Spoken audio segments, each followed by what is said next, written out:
Meditation, hard work, dedication. Hi everybody, my name is Shanth Enjeti and welcome to Frightfully based painting school. And what I'm going to be talking about is what I hope to do with this show is to get everybody over their fear of painting. Painting is not something that you need to be scared of. I'm an illustrator, I'm an artist, I create painted comic books, I create painted illustrations of pulp and fantasy, that kind of thing. And so what I wanted to do is give everybody an understanding of the basics of painting, and that's exactly what we're going to be doing on this show. So make sure you like and subscribe. If you are not subscribed to this channel, like this video, leave a comment. And if you've been here for a while, something I hope you'll consider is becoming a channel member. So first and foremost, what we're going to be using here is heavy body acrylics. So I use Liquitex heavy body acrylics. I find that they do what I need them to do, and the surface that I'm going to be working on today is Strathmore toned media paper, mixed media paper. Let me make sure I got the name right. Yes, mixed media paper, and this is toned tan. So just so you know what I'm using. I'm also going to be using some synthetic flat brushes, some round brushes to show you some of the things that I'm doing. These aren't too large, these brushes, so you should be able to, understand things fairly well. The other aspect of this is we're going to be working small, which is something a lot of people don't do when they're teaching someone how to paint. And I think it creates a lot of intimidation because you need to cover a lot more surface in order to understand the fundamentals of painting. So I'm going to be treating this a little bit like I treat painting with gouache. Let's get into this. First and foremost, this is nothing to be worried about. If it's not going your way, you can always work over it. The biggest thing that people run into is they use acrylics too thick, and they don't understand one of the most basic principles of painting, which is the pigment to water ratio, getting their viscosity ready. You can use water with acrylics. So let's take a look at acrylic paint. Let's talk a little bit about it. I'm going to bring in a piece of gray palette paper right here to show you what I'm talking about. So gray palette paper is what I use. The brand that I use right here is Gray Matters paper palette right there, and this is a 6x9, so it's not even that large of a painting palette. So here we go. And today we're going to be painting something simple. So by the time I'm done with this video, you're going to see how something is painted by myself. So I'm going to take some heavy body Liquitex acrylic and I'll put it right here. Now, it's a fine consistency out of the tube if the tube is new and you're doing a good job of keeping your tube sealed. But I just want to show you some of the principles of this paint here on this sheet of media paper. So let me make sure I have that in frame. Let's turn this a little bit so you guys can see it.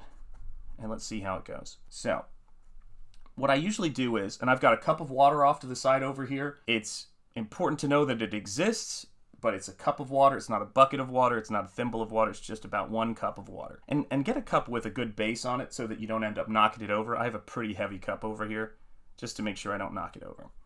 So here we go. So I've added a little bit of water to get the brush wet, and then I'm sort of mixing right there, or I should say just spreading out the paint just to check its consistency. Now, what I want it to be able to do is coat, and I would say that right out of the tube it'll do a pretty decent job of coating, but I want to show you some things that we're trying to do. So here's me using the paintbrush. I'll do it like this, and you can see as I paint, the paint breaks up as it goes across the surface. That's one of those things I see people struggle with when they're trying to get their consistency correct painting. So now I'm going to do another version of this, make another brush stroke, and I'm going to show you what happens when you use too much water.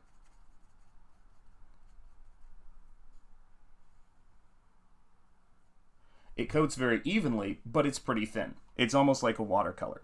Now, the thing I want us to at least be practicing from the start and exploring is getting your paint consistency so that it's the best of both of those worlds. Which is to say, and by the way, I want everybody to notice how much time I am spending right here on the palette. I spend more time on the palette than I do making brush strokes for the most part, because that consistency is incredibly important. And I make sure I mix it through and through so that I can move the paint like that across this surface, but I can make sure I can get some good coating. So here's what I'm going for. Let's see if this works. Pretty solid. Do you see how that coats really nicely and it doesn't break apart like that? You got a really nice coat of paint right down there. And that is what we're after. And if you run out of paint, you'll have to reload. But that consistency should be something that is easy to replicate once you have got a decent mixture there. And I don't mix up a ton of paint. As you can see over here, I'm not using a lot because I'm not doing a big painting. And that's another thing that takes a lot of the pressure off of young painters is that you're not doing a massive painting, so you're not having to think about it outside of your cone of vision. So it's all right in there. It's not out there over a large canvas. And I think that's what makes people more intimidated by painting. That and hand control and practice, but you're going to see today that the biggest part of this is understanding the nature of paint, understanding the nature of value, and understanding the nature of color. So here I go, putting down a nice base coat value.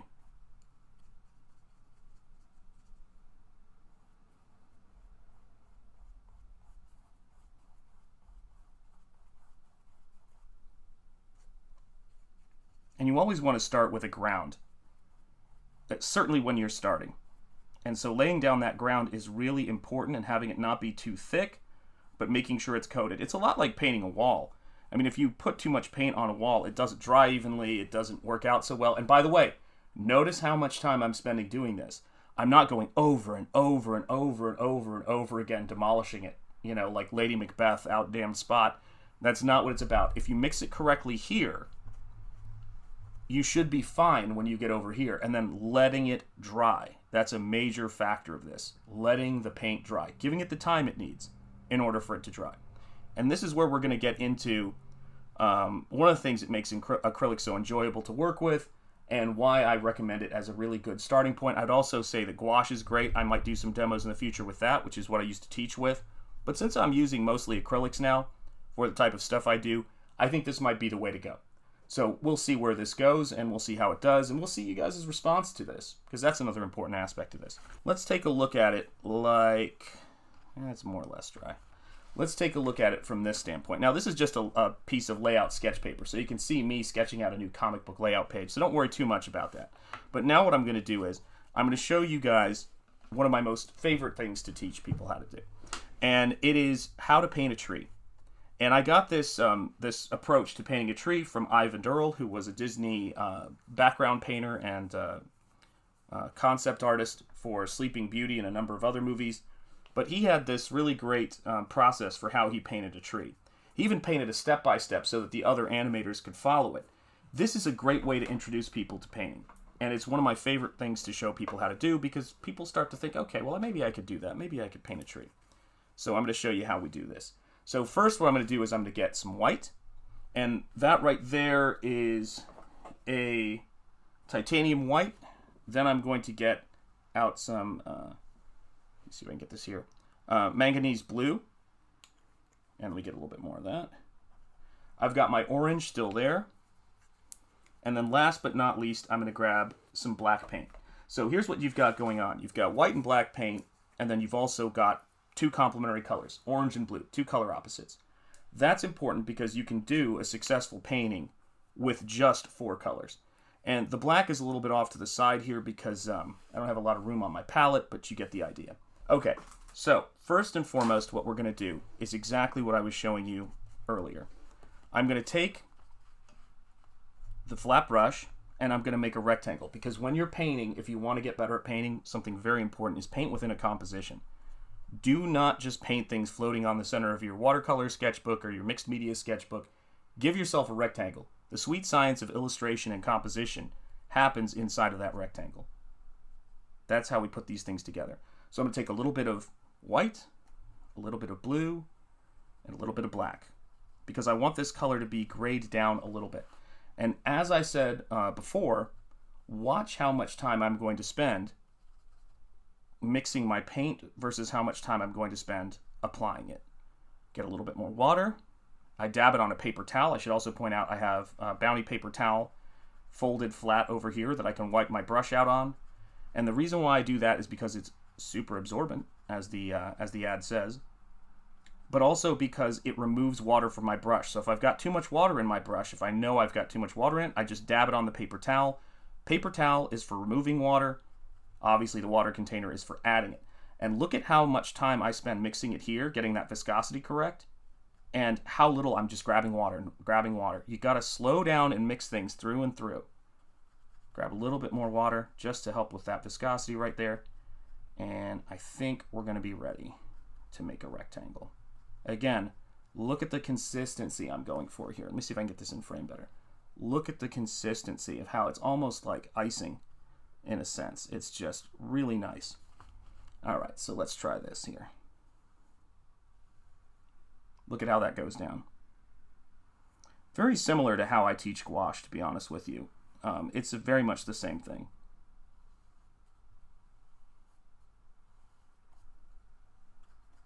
And as I record this, it's January 1st, so I'm wishing everybody a happy new year. Start something new. Start painting.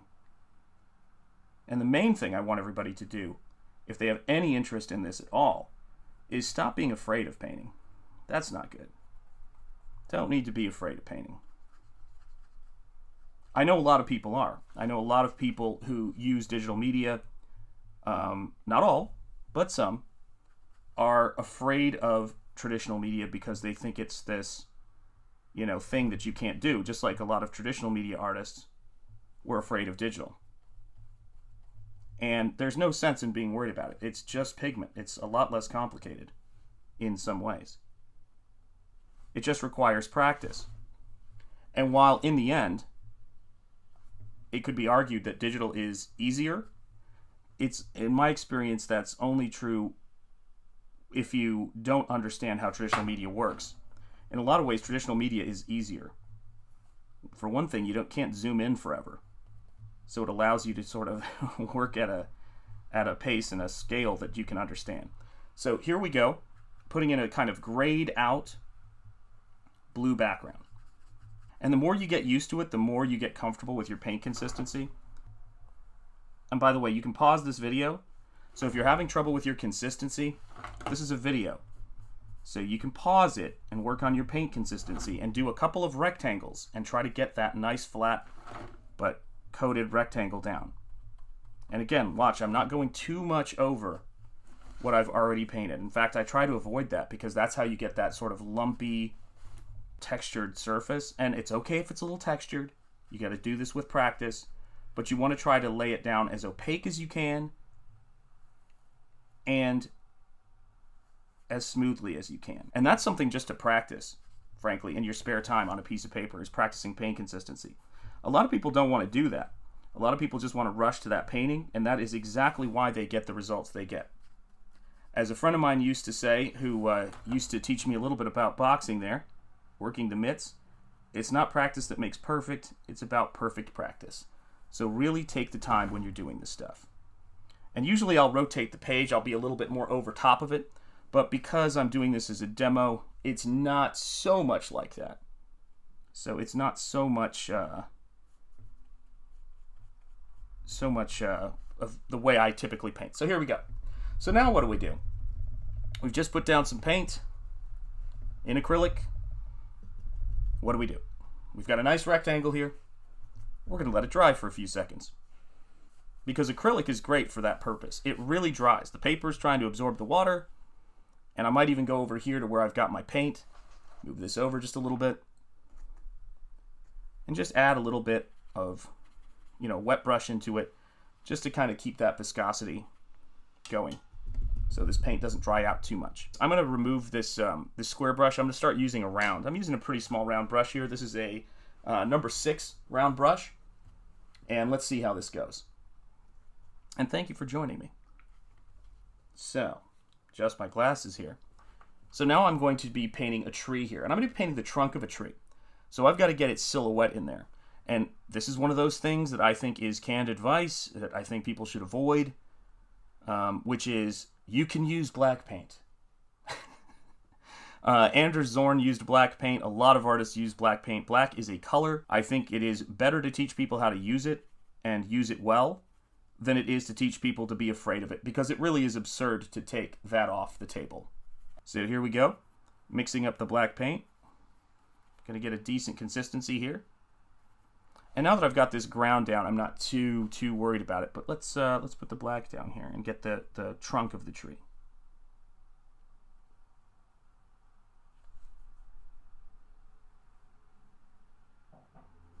Maybe I'll give it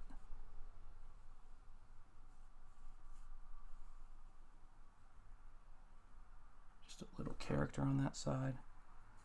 Same thing over here. And you can see when the consistency is good that I'm mixing over here, that it's a nice opaque, and look at how much time I spend loading up that brush, making sure it's ready to go. When it's a nice consistency, it goes down and it coats really, really well. And if you wait for, you wait a little longer for it to dry, you have less of a chance of it picking up the background. It does not matter how fast you do this. I would probably suggest, if you're starting out, to let it dry, because you can see me sort of activating the paint below a little bit there. Actually, maybe you can't. But it's just something to bear in mind. It's not a rush. And already, even if I let this break up brushstroke-wise, as you can see right there, you can see that it would start to make the impression of a tree. But I want to show you guys how to do it a little bit more deliberately. So that's what we're going to do. Now, one of the most important rules of painting is knowing whether you're looking into shadow or you're looking into light. And while I don't want to cover all of that today, I want to just show you the step-by-step process of doing this so you can start to understand it. We're going to talk a little bit more about that in future videos. And we're going to change up what we're painting. We're going to make things a little bit more complicated as we go on. So again, here is the paint. And then we're going to go ahead, and we're just using black paint. Nothing to mix. Just get the consistency as solid as you can. And there you go.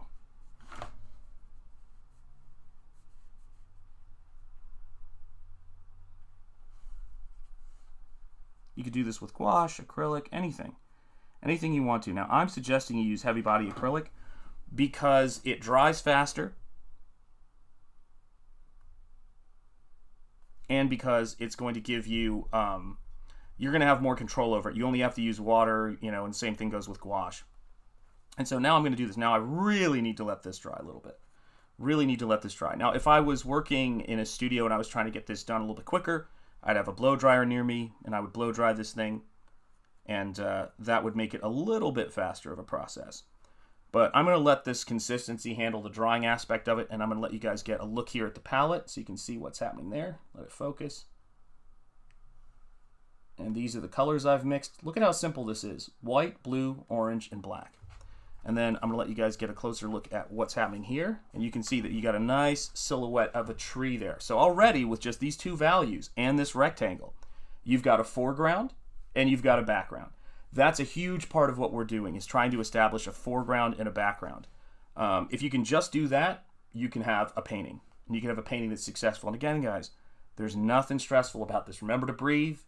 Pause the video, all the important things if you're feeling like you're falling behind, because there is no reason for you to fall behind, because again, this is recorded, so it's a lot easier. So that started to dry a little bit.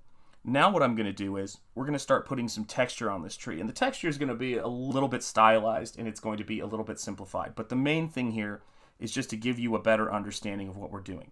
So contrary to what you might think, when I'm going to go in and I'm going to put highlights onto this tree. But the highlights are going to start out very, very dark. And what I'm going to do is I'm going to take a little bit of orange, a little bit of white and blue, because again, I've only got a couple of colors. But I'm going to try to keep it mostly blue and fairly dark. Now, when you mix blue and cadmium orange together, you're going to get a color that is somewhat green because of the vivid nature of the orange. I try to use colors that are incredibly bright. Incredibly bright. So we'll mix this together. There we go. Roll in the brush. Don't jab your brush forward. It will destroy the point. All of those things are important to bear in mind. So now what I'm going to do is I'm going to start on this lead side right here. So now I'm going to take this color that I've mixed up and I'm going to move it along this side, because this is the side that's going to have the highlight on it. And the thing I want you to notice is that the highlight that I'm putting in right now is actually darker than the background color. So this is a value thing. And again, it doesn't matter. I'm going for a color that is muddy. So it's orange and blue mixed together. If you mix two complements into each other, you get mud. And if you add black or white to them, you can gray them down with black and white, or make them chalkier or more pastel-y with white. But the way to get mud, which is one of the most beautiful aspects of the color phenomenon in painting, is to mix two complementary colors together. So here we go. I'm going to start working in a little bit of that slightly darker color. And I'm just making these sort of wispy shapes here. And as I go further away from this side where the highlight is hitting, those little squiggles and those little textures I'm doing, I'm going to thin those out. I'm going to have them be not as dense. And what that's going to do is, it's going to give the illusion of the tree turning into form. And they don't have to be perfect. There we go. You can see it a little bit right now. It's not as bright as I would like it to be, so I'm going to see if I can let it dry. And then, let me see if I can get that in there. But if I tip it towards the light, let's see. Can you see that right there? So I'm going to get a little bit more of a lighter value in there. So let me move this over so you guys can see that. And I'm just going to push things a little further. I'm going to try to make this easier for the camera, so you guys can see what we're up to.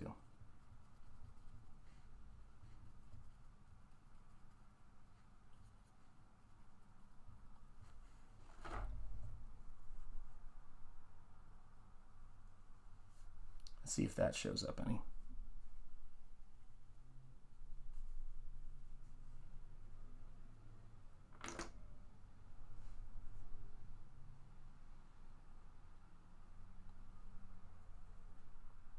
Shows up a little better. And remember, we're starting with a lot more thickness of the paint. This is blue and orange mixed together. And we're starting with a lot more thickness of these lines and these squiggle lines as we get to the lead edge where the highlights are going to be.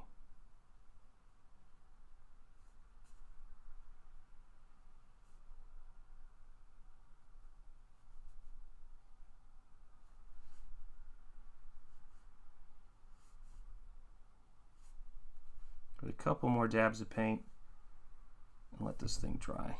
But do you see that right there? See how that texture is starting to come out just from layering a muddy orange and blue over top of this? It's still, those highlights are still darker. You can see where they meet the background. They're still darker overall, but it gives you a sense of the texture.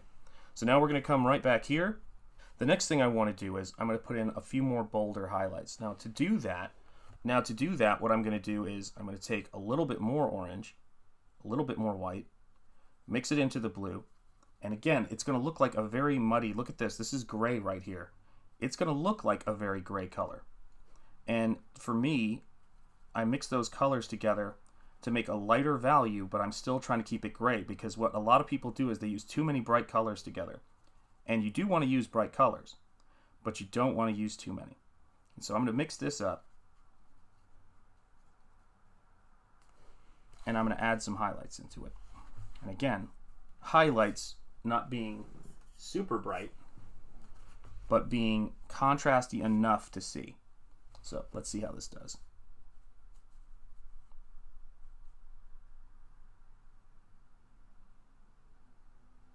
And you saw how gray that color is? Look at how vivid it starts to look when I put it down here.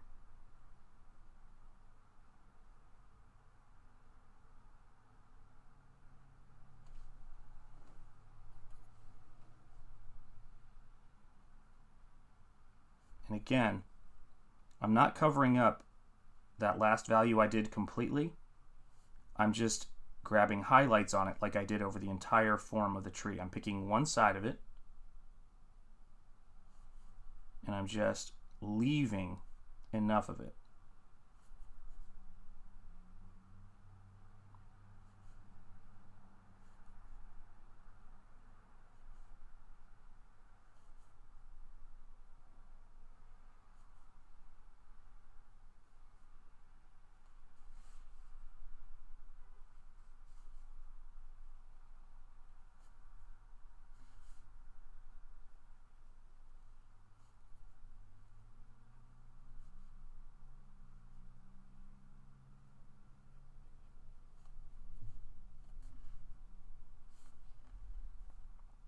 And you can see now how we're starting to build up that tree texture.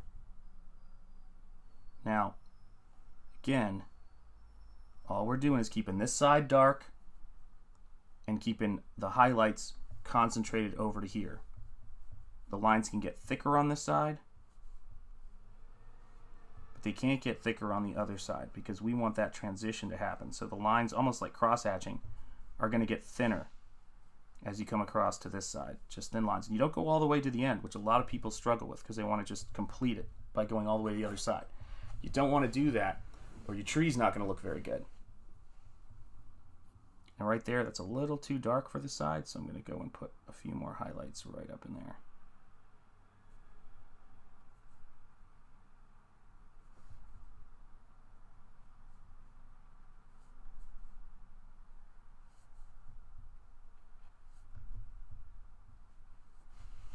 And there we go. Can you start to see how we're getting a little bit more of a tree-like texture in here with those middles and those highlights? Now, the last one I'm going to do, at least for now, the last one I'm going to do is put in some much lighter highlights. Now, these highlights might drift a little bit more intense than the background, but that's something I've planned for. So I'm going to grab a little bit more orange, a little bit more white. It's still a muddy gray color. Let me just make sure I show this on frame here. Hang on a second. It's still a very gray color. It's almost as gray as the paper. It's just orange. And orange, white, and blue, and black. But it's still warm because a gray color, that's actually almost the color of the paper that I'm using, this tan board, will still look warm in a blue environment. We started out by helping ourselves by putting that blue environment down. So here you go.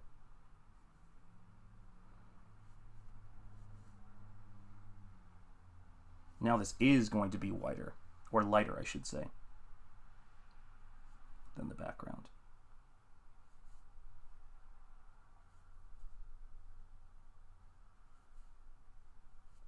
And remember, that paint consistency is why it's flowing off the brush.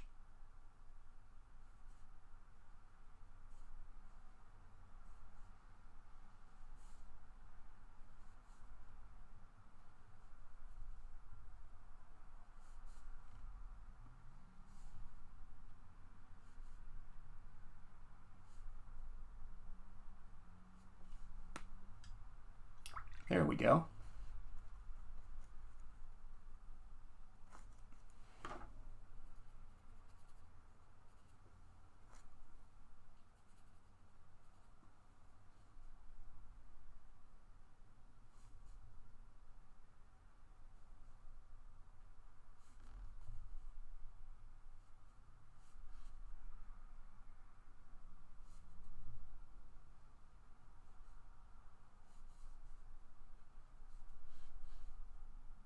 Breathing, mixing the paint should be easy on yourself in terms of your body. Don't hold the brush too tight.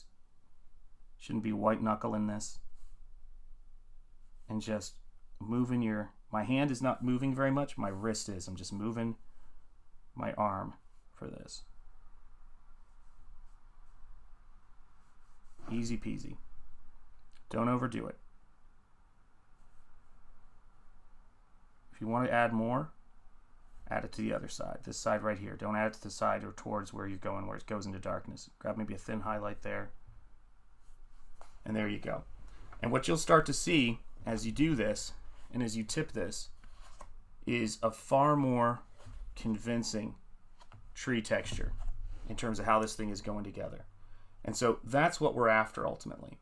We're after a texture and a tree that's going to have some kind of texture to it. And that's how you start to create something that's dimensional. I want you to take a look at my palette here, how muddy these colors are. Orange and blue, white and black, very grayed out. The colors aren't bright, but the painting feels bright. And it feels bright because there's a good consistency of value and contrast on it. But remember, it starts with the ground, then it starts with the black, and then it starts with all of those layers building up ever so subtly, and then you start to get that dimension. So this is our first exercise. This is episode 1 of this. We'll do more stuff in the future. Thank you so much for being here today for this episode of Frightfully Based Painting School. Get out some paint. Get some paper. Paint something small. Paint something small just to give you a sense of this. This is my hand. This is the painting right there. The tools and the materials I'm using are 4 tubes of paint on this. I'm using cadmium orange medium, I'm using manganese blue, I'm using a tube of titanium white, and I'm using a tube of Mars black. Those are the only 4 paints that you need to make this happen on a piece of Strathmore Tone Tan mixed media paper, so it's a little bit thicker, but you'd be surprised. Acrylics can handle it pretty well once you put down that initial base coat of the painting. My name is Shanth Enjeti. This is Shanth Enjeti Art, and these are acrylic painting secrets that I'm going to be sharing with you guys. Do make sure you hit the like. Do make sure you subscribe to this channel. Give us a thumbs up. Give us a comment, even better. If you're interested in any of the stuff I'm doing on this channel, you can check out my paintings and my live streams as I work on completing my comic book Nosfera the Crypt Walker. I will see you soon. Stay gold and peace. And as Bob Ross would say, God bless. Take care.